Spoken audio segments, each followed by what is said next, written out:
what are the things that people are describing to you when they come in? So for instance, like, I feel like in therapy, most of the beginning things that people say is I'm feeling anxiety, I'm feeling depression, and then we kind of move from there. But I'm wondering, like, what are the things that they're most commonly bringing up to your office? Well, I see a lot of patients come and they use the term anxiety or depression. So I like to still unwrap that word because you know, how someone describes anxiety is very different from someone else. So someone might say anxiety to me is feeling restless. And some people will say, oh, it's my mind is constantly racing, or they just describe the physical symptoms. And the same thing with depression.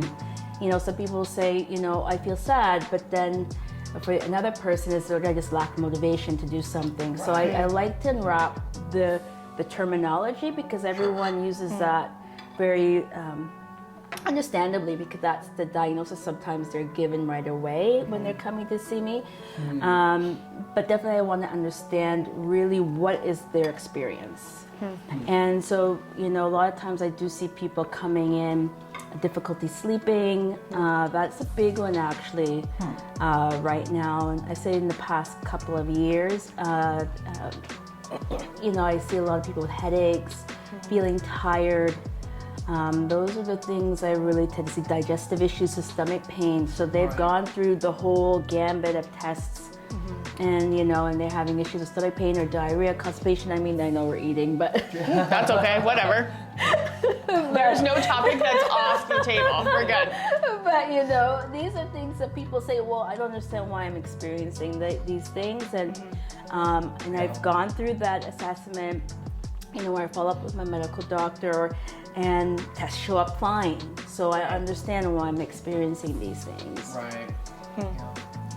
So if we go back to basics, I mean, I know Nick and I talk about kind of back to basics a lot, right? And one of the things that we would consider basics would be sleep, diet, and exercise, right? Kind of the three core pieces. And I know one of the things that Nick and I both do is we always ask people right from the beginning. So what does your sleep look like?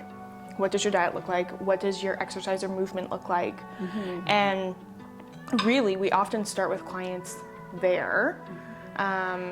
To help them start to build from that foundation up. And so with kind of going back to those foundational pieces, do you incorporate those pieces? How do you incorporate those pieces? I know every case is going to be different. You can also take a bite, it's okay. Start out with posing. Yes, we speak up.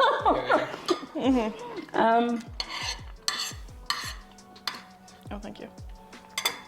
The food is very good, by the way. Oh, good. Very good. In terms of part of our naturopathic intake is those questions. So we do ask, okay, what are your health concerns?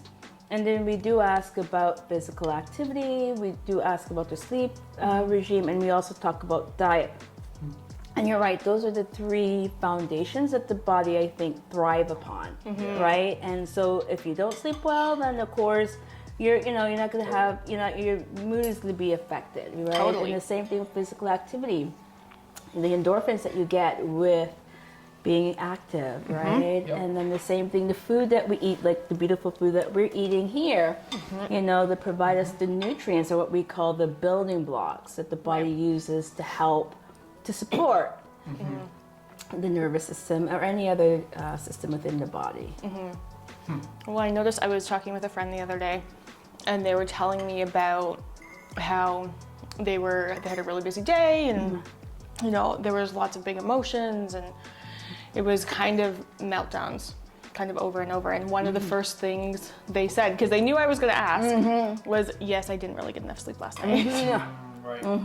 Right?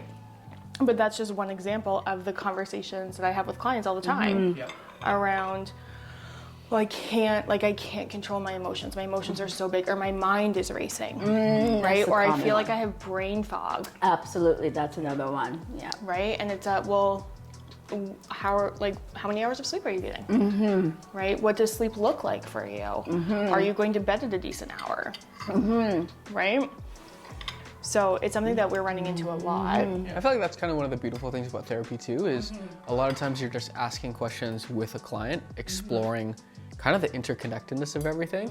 And so even that light bulb of like, oh wow, yeah, I am irritable when I don't get enough sleep. Like that's a really basic one, but it can be illuminating when you're in the middle of your own busy, stressful life. You kind of get tunnel vision in your own life, and you lose the ability to see that interconnectedness there. Yeah. I'm wondering if there's any on the food side. That's the one that kind of interests me. Like, how is food connected to like mood or stress or, yeah, I remember a leader in my life saying, if she's like really stressed out, the first thing she does is ask herself, is she drinking enough water? Yes. And I remember when I first heard her, I was like, that seems so silly. Yes. And as I've gotten older, that's now when I'm like exhausted or lethargic, it's the first thing I check. Yes. I drink water I'm in my 30s and I'm saying this like I'm like genius who just stumbled upon gravity, right? But I'm like, oh my gosh, water's amazing, right? Yeah. And I'm just wondering if there's other like food things that you're like, actually, when I see clients experience this, if we like up their iron or protein or something, like it tends to have this kind of effect.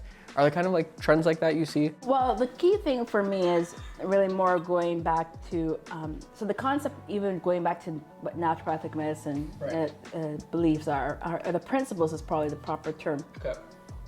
And it's that food is the foundation, right? So the building blocks that your body naturally uses to help to make a lot of the things that our body needs to function well. Okay. So if we're not providing that, then how is the body getting the tools? And so therefore, you could start seeing dysfunction that way, right? And the body will adjust because the body is smart that way. Sure. But then you're not going to see the optimal performance, whether it's thinking clearly or, So the thing is, I always like to encourage eating balanced meals. So, so having adequate, protein, a veggie. Do we have a veggie here? Oh yes, the eggplant. It's in here somewhere, I'm sure. I think there's some vegetables somewhere. I don't know. Grains, so the idea is really to have adequate nutrients. And in terms of if they're lacking iron or any other specific nutrients, I personally like to look into doing blood work because that way you can actually see, okay, is this person actually deficient?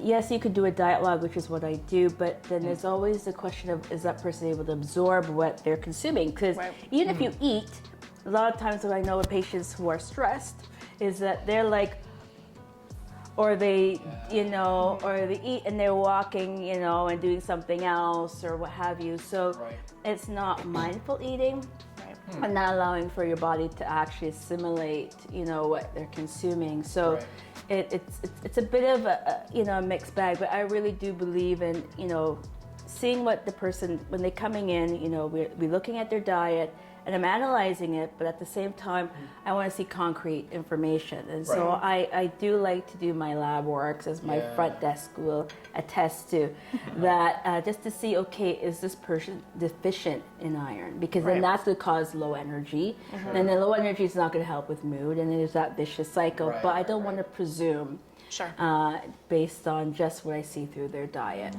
log.